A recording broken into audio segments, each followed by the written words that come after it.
ఓవరాల్గా మనకి అనేక అంశాల మీద అనేక కన్వెన్షన్స్ ఉన్నాయి. సముద్రాలకు సంబంధించి ఓషన్ వాటర్స్ సంబంధించి ముఖ్యమైన కన్వెన్షన్ UNCLOS UNCLOS అంటాం, United Nations convention on law of seas. ఇది 1982లో అడాప్ట్ చేసుకున్నారు. అది ఎన్ఫోర్స్మెంట్లోకి రావడానికి 12 సంవత్సరాలు పట్టింది, 1994లో. UNCLOS అనేది మొత్తం అసలు ఓషన్ వాటర్స్ని డివైడ్ చేస్తూ దానికి సంబంధించిన రూల్స్, రెగ్యులేషన్స్, గైడ్లైన్స్ కంట్రీస్కి ఇస్తుంది అనమాట. ఇది ఇప్పుడు ఎన్ఫోర్స్మెంట్లో ఉంది UNCLOS. చాలా సందర్భాల్లో వార్తల్లో కూడా వస్తూ ఉంటుంది అనమాట. UNCLOS ప్రకారం మన కోస్ట్ నుంచి, అంటే మన భూభాగం నుంచి కోస్ట్ లైన్స్ 5 భాగాలుగా, అంటే 5 రకాలుగా డివైడ్ అయ్యబడ్డాయి. 1 internal waters, 2 territorial waters, 3 contiguous zone, 4 exclusive economic zone, 5 high seas. ఈ 5 భాగాలుగా మనం మన కోస్ట్ నుంచి వాటర్ని ఇలా డివైడ్ చేసుకుంటూ వెళ్తాం UNCLOS ప్రకారం. ఇక్కడ ఎక్స్క్లూజివ్ ఎకనమిక్ జోన్ అనే అంశం మీద మనం స్పష్టంగా గుర్తుపెట్టుకోవాలి. ఇది మన కోస్ట్ నుంచి 200 నాటికల్ మైల్స్ ఉంటుంది అనమాట.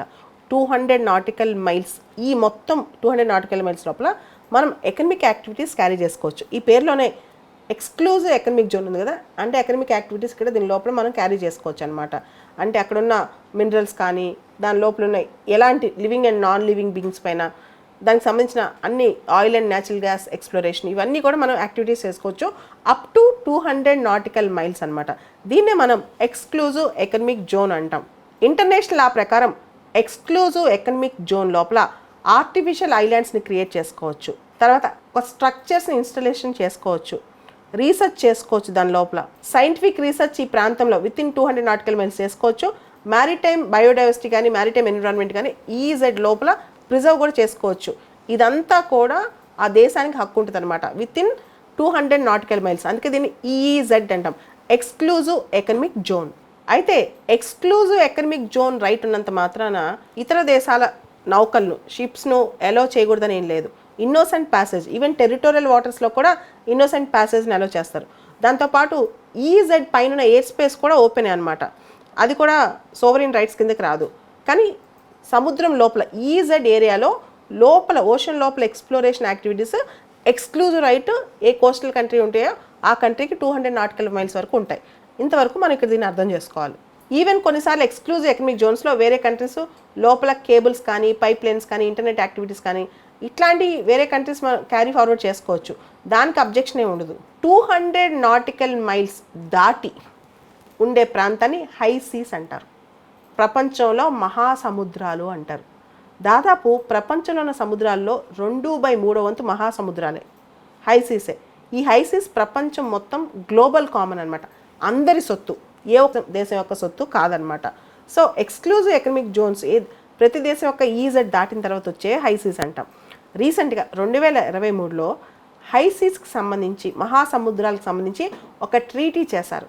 దానికి ఇంకో పేరుందనమాట, biodiversity beyond national jurisdiction, BBNJ treaty అని కూడా అంటారు.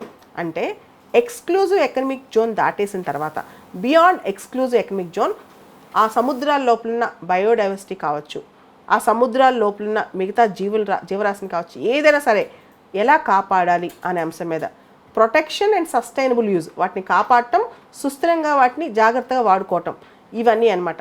దాంతోపాటు హైసీస్లో ఉన్న మెరైన్ బయోడైవర్సిటీ వల్ల వచ్చే లాభాలు ఏవైతే ఉన్నాయో దాన్ని అందరికీ సమానంగా పంచుకోవటం, ప్రాఫిట్ షేరింగ్ అనమాట.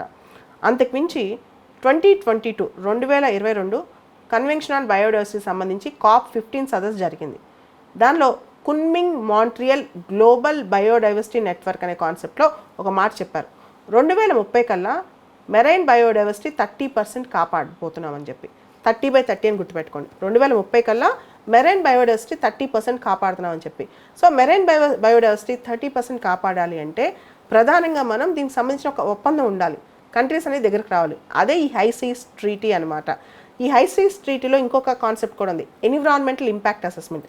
జనరల్గా మనం నేషన్గా ఒక దేశంలో ఏదైనా ప్రాజెక్ట్స్ చేస్తే ఎన్విరాన్మెంటల్ ఇంపాక్ట్ అసెస్మెంట్ చేస్తాం, ఆ ప్రాజెక్ట్ వల్ల ఎన్విరాన్మెంటల్ ఇంపాక్ట్ ఎలా ఉంటుంది. ఉదాహరణకి beyond nation jurisdiction, beyond EEZ మనము హైసీస్లో డీప్ సీ మైనింగ్ చేస్తున్నాం, దానివల్ల ఎన్విరాన్మెంటల్ ఇంపాక్ట్ అసెస్మెంట్ ఏంటి. అదేవిధంగా మీకు తెలుసు సముద్రాలు అనేవి కార్బన్ సీక్వెస్ట్రేషన్కి చాలా ఇంపార్టెంట్. సో మనకి చెట్లు కార్బన్ శోషణానికి ఎలా ఇంపార్టెంటో హైసీస్ కూడా సముద్రాల్లో కూడా కార్బన్ డైఆక్సైడ్ శోషించుకోవచ్చు, అంటే సీక్వెస్ట్రేషన్ చేయొచ్చు అనమాట. సో మహాసముద్రాల్లో మనం చేసే యాక్టివిటీస్ ఈ కార్బన్ సీక్వెస్ట్రేషన్కి ఇబ్బంది కలగకూడదు. సో కార్బన్ సీక్వెస్ట్రేషన్ని పెంచే విధంగా ఉండాలన్నమాట. సో ఇలాంటివన్నీ కూడా హైసీస్ ట్రీటీలో డిస్కస్ చేశారు. అయితే ఈ ట్రీటీలో మేజర్ ఛాలెంజ్ ఏంటంటే ఈ ట్రీటీ అమల్లోకి రావాలంటే దీన్ని రాటిఫికేషన్ చేయాలి, సైన్ చేసిన తర్వాత రాటిఫై చేయాలి. మినిమం 60 దేశాలు, కానీ కేవలం ఇప్పటికీ 2 దేశాలే రాటిఫై చేశాయి. భారతదేశం దీని సిగ్నేచర్ ఇంతవరకు చేయలేదు. ఈ హైసీస్ ట్రీటీ లేదా బీబీఎన్జేని ఇంతవరకు భారతదేశం సైన్ చేయలేదు. కేవలం చిలీ అండ్ పలావ్ దేశాలు మాత్రమే హైసీస్ ట్రీటీని రాటిఫై చేశాయి. ఒక్కసారి ఇది ఎన్ఫోర్స్మెంట్లోకి వస్తే 60 దేశాలు రాటిఫై చేసిన తర్వాత ఇది ఎన్ఫోర్స్మెంట్లోకి వస్తే కనుక అప్పటి నుంచి ఇది లీగల్లీ బైండింగ్ అనమాట. దీనికి చట్టబద్ధత ఉంటుంది, legally binding.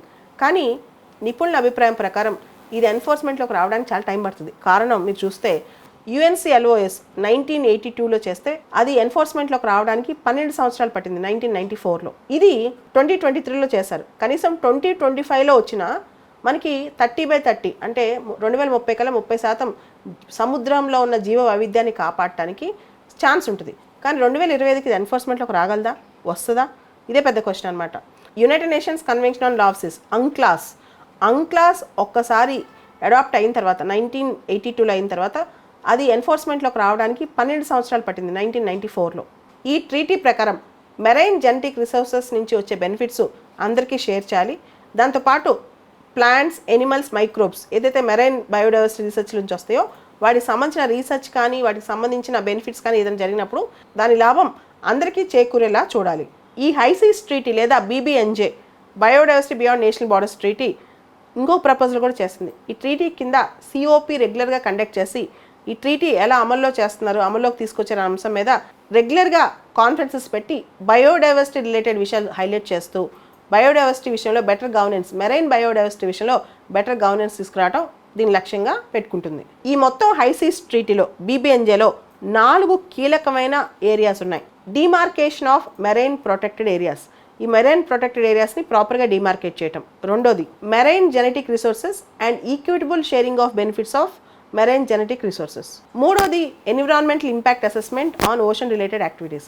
Ocean related activities జరుగుతాయప్పుడు దానిలో ఎన్విరాన్మెంటల్ ఇంపాక్ట్ అసెస్మెంట్. నాలుగోది కెపాసిటీ బిల్డింగ్ అనమాట. ఈ 4 కీ పాయింట్స్.